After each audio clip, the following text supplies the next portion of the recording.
But yes, he was on the stand. He was telling about his his erectile dysfunction issues, but he said some of that also came from the dynamic of Diddy. Yeah. How he would be in the room and saying weird stuff that would throw him off. Yeah. You know, whacking it and wearing like a Muslim face guard with nothing else on.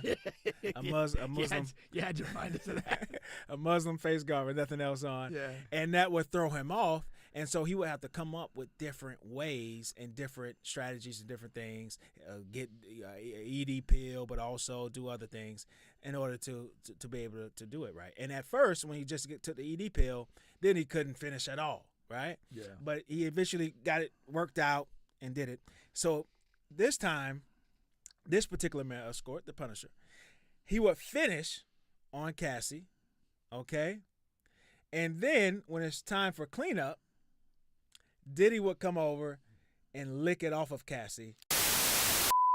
Diddy trial is still going on. Did he age even more from last week? It's getting crazy, man. Why? He's looking like Danny Glover. I also wonder, is this the same artist that is painting these pictures, or is it different guys who have their different depictions of That's them? true too. You know, because there are no video, no cameras allowed in there, so you have to do the best with your imagination. That requires an explanation, because that's a dramatically different level of gray white hair. Well, hey, it's a new week. He's aging by the week, man. I guess so. And we talked about the last show. We talked about some of the craziest things we've heard thus far in the trial, and then we got into the the Cassie Diddy dynamic, because at last week, Cassie was on the stand and things of that nature. So now, and remember what I was saying about when the guy would finish, she would take it and spread it on Diddy's nipples or whatever. Yeah. And when we had our guests, what I said was, I want to wait and hear about some more crazy stuff, because I think that can be topped. And she was like, oh, you think that's the craziest thing?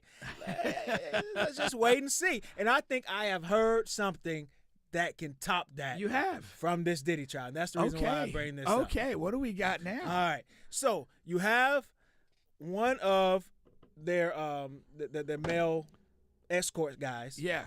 One of their many male escort guys. Yeah. You're having trouble there with your phone, I see. I am. A lot of trouble. I don't know what the hell's going on. All right. And play through. And his name is the Punisher. Have you heard anything about the Punisher yet? I've heard he suffers from erectile dysfunction. Which is kind of funny if you're the Punisher. And you know what? The Punisher has nothing to do with his male escort business. The Punisher, the name the Punisher actually comes from, he's a basketball player, and he got that from playing street basketball in New York. That explains. And he just carried that name. He just carried that name into the male escort business. Okay. But yes, he was on the stand. He was telling about his his erectile dysfunction issues, but he said some of that also came from the dynamic of Diddy. Yeah. How he would be in the room and saying weird stuff that would throw him off. Yeah. Whacking it and wearing like a Muslim face guard. With nothing else on. A Muslim. You had to remind us of that. A Muslim face guard with nothing else on. Yeah. And that would throw him off. And so he would have to come up with different ways and different strategies and different things, get ED pill, but also do other things in order to be able to do it right. And at first, when he just took the ED pill, then he couldn't finish at all, right? Yeah. But he eventually got it worked out and did it. So this time, this particular male escort, the Punisher, he would finish on Cassie, okay? And then when it's time for cleanup, Diddy would come over and lick it off of Cassie in order to... I thought they went to a separate area to do that. I thought they went to a separate area to do that. Possibly. Yeah. And Diddy would lick it off of Cassie. He would. That is way more crazier. That's... listen, every week I'm looking to be surprised. That is crazier than the rubbing it on the nipples. That is now a new record has been set. That is the craziest thing I have ever heard. I've never thought about you know what I mean? That's nuts, man. Probably good for you. They haven't thought about it. That's good. All right. That's nuts. Yeah, that's pretty wild. That's so nuts that it's really unbelievable. Really? Yeah. Nah, I think it's believable. You think it's believable? Hell yeah. But as a cleanup, that's saying that he's really getting it all, basically. Yeah. I mean, not like, you know. He's Mr. Windex. That's nuts, man. That is pretty wild. Yeah. I don't even know if that's freaky anymore. That's beyond. That's like you're just a nasty son of a, like Bernie Mac would say. Nasty son of a. That's the era. That's the area we're reaching here. I guess like what's kind of been very surprising to me is that like when I heard the term freak off, I thought it was like kind of like a multi-person like orgy. Yeah. And all sorts of things are going on and whatever, but like the testimony refers to these events as freak offs, which basically amount to Cassie bringing a male escort to bang her for Diddy's amusement and I guess also some dietary needs. And two things there. Number one, the payments. I found that interesting. Most guys are averaging about $1,500 to $2,000 an encounter. A drop in the bucket, really. For Diddy, right? Yeah. Yeah, for Diddy and Cassie. But I guess like, you know, I don't know like how that like because you know you're like kind of you're not saying it's for Diddy. She's making the contact and procuring the guy. For the most part. She can play it off like, you know, like again, we're not saying we don't have money, but like we're also not looking to get like, well, you're looking to get screwed, but not financially screwed. And what's also funny about it is when you listen to all of their stories, okay, just like the Punisher, just like the first male escort that came on, when you really listen to them, it sounds like they don't know the setup until they get to the door. Like the Punisher story started off with, so Cassie will make contact, will call me and tell me da-da-da. And then I got there to the door, and then I was like, oh, shit, she's beautiful. So he didn't have any pictures or any video. Yeah, for sure. And then he would say, she told me right there at the door, like, hey, my husband is going to be in here. He's not going to participate. So she's not giving them any context because the first guy said the exact same thing. Like she explained the setup and my husband's not gay. He's not going to get in. That's what the first guy said. And the second guy didn't use the gay term, but he was just like, she said that he's not going to participate. He's just going to look, watch, say stuff, tell us what to do.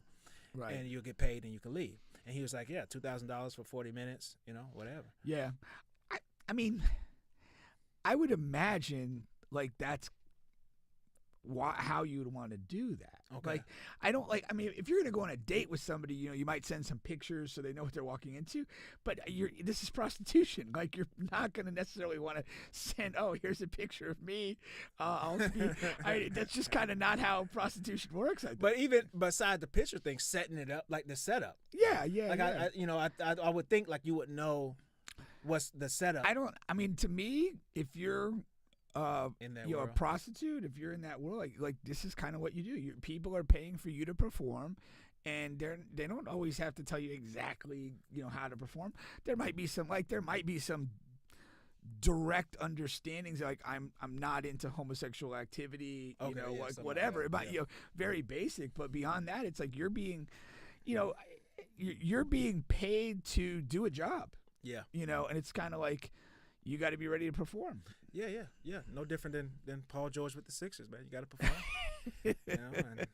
Paul George, he can call himself the Punisher because he's not always ready to go. So okay, so then you have that piece. Now comparing the two, what's more crazier than you?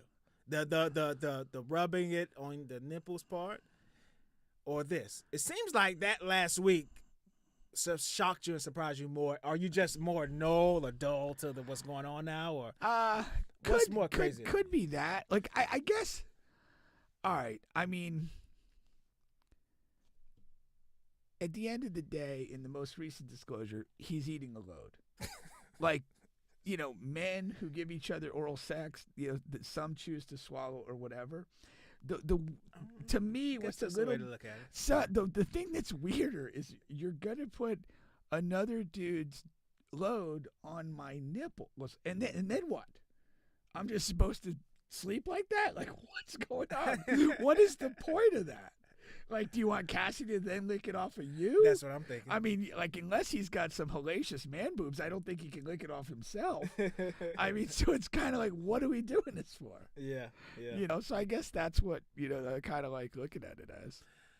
So another thing is, when you mentioned the what you thought about the freak offs, and what the stories are coming out now about we haven't. So when you listen to, like, before the trial started, really, all of these celebrities who would come out and say, yeah, I went to a Diddy party, but nothing crazy happened. Like, even a couple of days ago, Meek Mill got into it with a guy on Twitter, and this is really one of the first times that he reacted or interacted with somebody about the Diddy trial, because of course he's been getting at it a billion times since this thing has started. Yeah.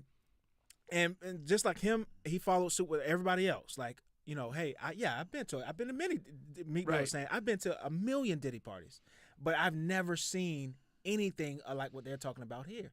That is so interesting. And before this trial, it was unbelievable. Like, man, if you've been to a bunch of Diddy parties and you're close with Diddy, you've seen some crazy stuff. Well, but now, but see, maybe that's not. Well, and that's, are we gonna hear it later? Like, Okay, yeah, because it's still fairly early. What are I we guess. doing? You know, Okay. because again, like, this whole thing, this is just very much connected to their 1v1 relationship, and they occasionally enjoy a third person. Right. Like, that's not anything crazy, you know. Yeah. And again, it doesn't like involve other people directly or by implication. So, right. I don't know if they're kind of just walking us through this particular presentation of evidence and whatever. And maybe, you know, maybe assuming that there were, you know, essentially wide-ranging sex parties, like, you know, like maybe you have a bigger problem proving anything there, because everyone's behaving clearly consensually. And that what you're kind of focused on for purposes of this trial, and it kind of goes to a little clip that I sent you earlier today, like, is this idea that like, Cassie is coerced into this, doing these things literally against her will or judgment or whatever. And again, if you're kind of trying to drop this into the setting of like a big party and a late party orgy, like, you probably don't have, you know, it's not the same. But by isolating it to these events, maybe they feel that that's presenting, you know, a certain coercion. But they did get a warning from the judge today that, you know, based on what he's hearing right now, he's not hearing coercion. Right. He's hearing a controlling guy, but not rising to the level of coercion. And that